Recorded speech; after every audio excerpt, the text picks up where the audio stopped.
Good evening, B'Rishus, and with the permission of friends old and new, we continue with the dictums of the Chamisha Talmidim of Rabbi Yochanan ben Zakkai, and here we come to the last of his Talmidim, Rabbi Elazar Omer, Rabbi Elazar, the same Rabbi Elazar ben Arach who said, "What is the good path? A leiv tov, a good heart." Here he says, what does he say?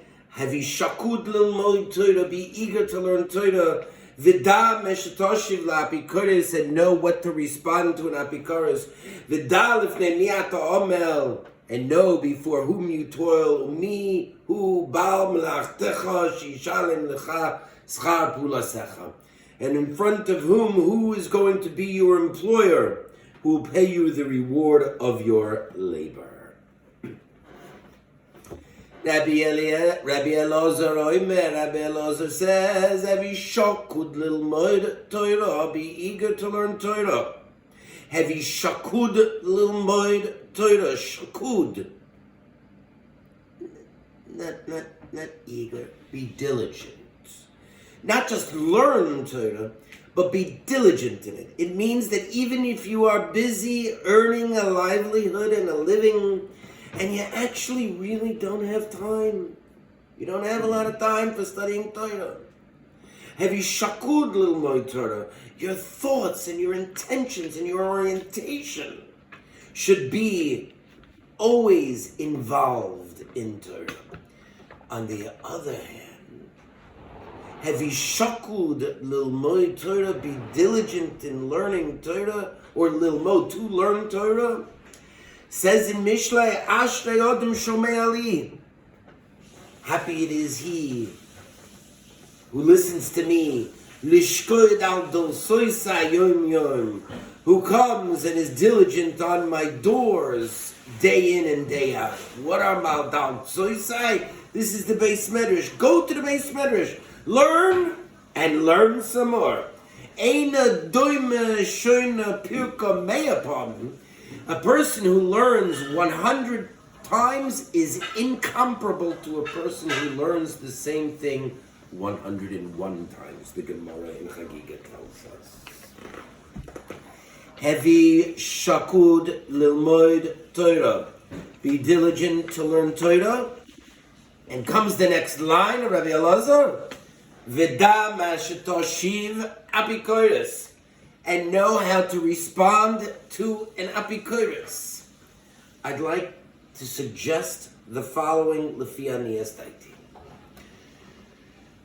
I'd like to suggest that the first apikorus was none other than Korach ve'edaso. And what was the machlokas of Korach ve'edaso?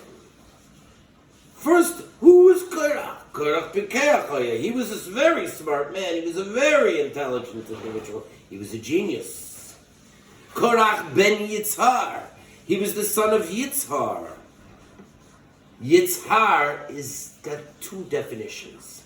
He saw in the name of the fact that he was the son of Yitzhar, the son of the dawn, and that he was the rising star. And on the other hand, the word Yitzhar means oil, and oil rises to the top. And Korach believed himself to rise to the top. So what was the machlokas? What were the questions? The apostatic, the heretical questions, the apikorsic questions that he asked to Moshe Rabbeinu. Does a beged filled with tchelas need another strand of tchelas? And does a house full of svarim need a mezuzah? And the logical answer would be no. Why would it? It's already imbued with that which what you want to add on. So why add on to it? If a house is filled with svarim, why do I need another mezuzah? I have it all here in all of my svarim. And if I have an entire beged of tchelas, which is blue, why would I need to add another string of blue onto it? Called tzitzis. The beged is imbued with tchelas.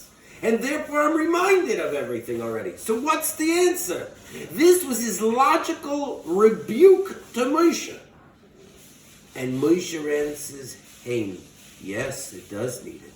And maybe for a different night and a different day and a different shir, I'll explain the mahus of the kasha and the mahus, the essence of the Moshe Rabbeinu's answer. But suffice it to say tonight, this is the original apostate's question, who challenged Moshe's dogma with certain types of arguments. And to this argument, and to this machlokas of Korach, what occurred? The ground swallowed him and his eidoso up. And where, if you go to the desert and you see smoking puffs, entrails of wisps emanating from the ground of the desert, and you put your ear to the ground, you will hear there from the denizens of the deep, Moshe emes v'soiroso emes, that Moshe is truth and his Torah is the truth. Nevertheless, despite this punishment to Korach and Adosom, and that all of Klal Yisrael witnessed this particular destruction and the ground swallowing them whole, they still complained. They still complained and insisted that how could Moshe Rabbeinu be the one to select who is going to do the avoda in the Beis HaMikdash or in the Mishkan. Still they complained. So HaKadosh Baruch Hu tells Moshe Rabbeinu, go select 12 staffs, and place them and put them out. And whichever staff shall blossom, whichever staff of whichever tribe blossoms, that will be the tribe that I designate to perform the avodah.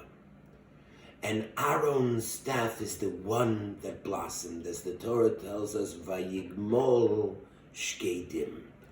And from there grew Shkedim, almond blossoms.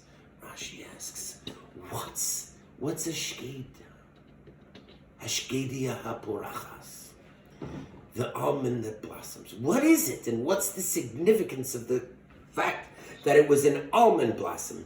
So Rashi tells us on the spot that an almond blossom, from the word shaked, it means to hurry. It means that the blossoms, the flowering of an almond, come very fast. And Rashi gives a warning for all future generations that anybody who is misloinei al kahuna, anybody who tries to usurp the kahuna from the tribe of Levi and Aaron, quickly they will be punished. V'ani omer, and therefore I say, lefichach havi shakod lelmod Torah. Be diligent, be like the shkedia haporachas, vayigmol hashkedim, and therefore you will know, like Moshe Rabbeinu and HaKadosh Baruch Hu, that the ground swallows you up. Ma shetoshev la'afikores. What to respond to an apikores?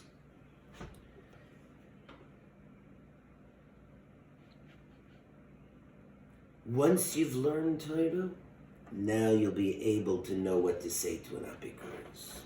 Now the apostate has been the scourge of Judaism from time immemorial. The most famous that is generally recalled is none other than Osa Ha'ish Jesus. And from him was born a history replete with enmity, castigation, trials and tribulations, expulsions and inquisitions, and a host of persecutions to the modern day. So let us name a few famous apostates of history, and some that you may have not remembered who they are, and that their names have been lost in antiquity.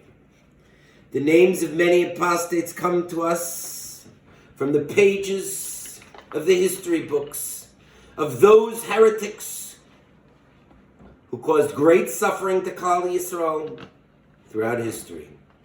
And this is especially true of converts to different religions, and yea, the creators of different religions. Around the time of the Council of Nicaea in 325, or Nice, one Jew named Joseph, who vigorously persecuted his former co-religionists, spreading tales of Hillel II and of Rabbi Yehuda that they were actually secret admirers of the church. In the name of Rabbi, the Bnei Mechuzah spoke and acted derisively towards scholars, mocking them and eschewing their teachings. The sages branded them Epicureans or heretics. And thus, with the word Epicureans, the word apostates was born. Epicurus was a Greek philosopher whose teachings were antithetical to Torah principles and monotheism. According to Epicurean thought, the external world is a series of fortuitous combinations, and the highest good is pleasure, or freedom from disturbance and pain. Moving along throughout the centuries during the Gaonid period, when the Reish Gelusa Shlomo died in the year approximately 761 to 762, his nephew Anan, during the reign of the Gaonim Yehuda Bar Eloi and Elazar Bar Dodoi, Anan was passed over for the position of exilarch or Reish Gelusa, and instead his younger brother Hananiah was chosen for the position. From this, that Anan was passed over for the position of Reish Gelusa, the exilarch, was born the Karaite religion. Anan was the author and the inventor of the Karaites, which still exists to this very day. Later on, let's move on, 500 years later, under King Alfonso of Spain in 1329, yet another apostate of significance comes to break down the doors of our peace and our institutions. His name is Abner of Burgos, and he was later called, after assuming ecclesiastical office and acquiring the sacrament, Alfonso of Valladolid. Alfonso of Valladolid, he brought to the forefront the fact that when we say V'lam alshinim al tisikva, and those apostates should have no hope, and the minim, the apostates, those who reject Torah Misinai, quickly they should be cut off.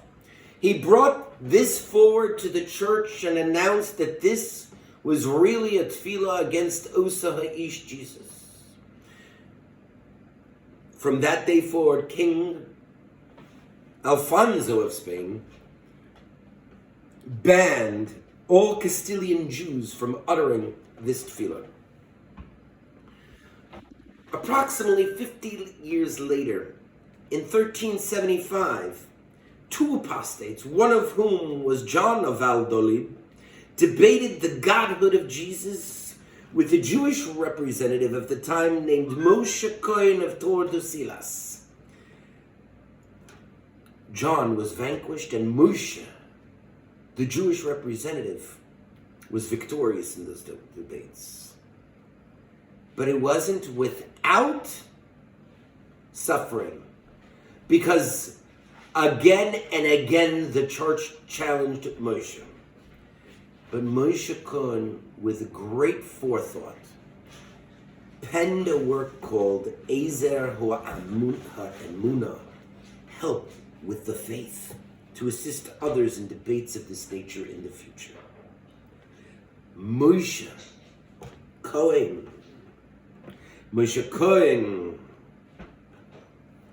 he saw Vida ma shetashiv laafikoros, know what to write, what to respond to the apostates, and he wrote it down. The Gemara in Sanhedrin informs us, Apostates Yisrael, It's a Gemara, Lamed Ches in Sanhedrin. Apostates Yisrael, a Jewish afikores. And it's a discussion for another time as to what the distinction is between afikores of Edes Chachavim and afikores Yisrael. It says, Kol shekain defak artvei. All the more so, do not debate him. And why don't debate him? For he will become a greater heretic if you debate him, the Gemara warns. Since he once held religious beliefs, but has renounced them, no matter how persuasive the arguments in favor of Yiddishkeit might be, he will deride them and deduce further heretical views as a result of your debate with him. Don't give that man any ammunition. Don't even go race the day with him. Vida ma shetoshiv le'apikoros, and know what to answer the apikoros. No! Vida! Be very careful about the proper response, lest the heretic learn further apostasies. Vida lifnei mi ato omel, comes along Rabbi Elazar ben Arach. And he continues in the Mishnah, and know before whom you toil. The Medrash Shmuel understands this to also relate to the apostate, the heretic, and the apostates. 1. Don't initiate a debate. Only respond when under attack. And 2. Never agree to a debate. Unless you know, it is known that the disputation will be presided over by an impartial judge. That's unlikely to occur. Vida lifnei mi ato omer, and know before whom you toil. Whenever we finish learning, have ye shakod lelmod Torah, to be diligent in Torah. What is the concluding phrase that we recite at the end and make upon making a siyum? Moidim manachnu lifnecha Hashem Elokeinu shesamta chalkeinu miyoshvei beis hamedrash, that you placed my portion in this world with those who sit in the beis hamedrash. V'lo samta chalkeinu miyoshvei kronos, and you did not place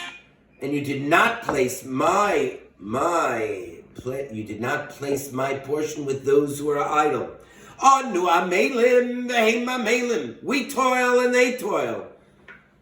Vida lifnei mi ato omer, and know before whom you toil. Anu amelim im kablim schar. We toil in Torah, and we are going to receive a reward. V'heim amelim v'heim kablim schar, and they toil to disrupt us, and they do not acquire a reward.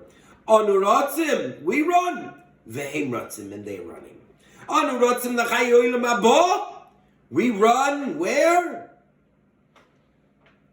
To the world to come. And where are they going? V'heim rotzim lebe'er shachas, to the well, to the depths, to the deep of destruction. Don't be like Korach, getting swallowed up in the ground. Have you shakod lelmod Torah, be diligent in learning Torah. Vida ma shetoshiv laapikoros, vida lifnei mi ato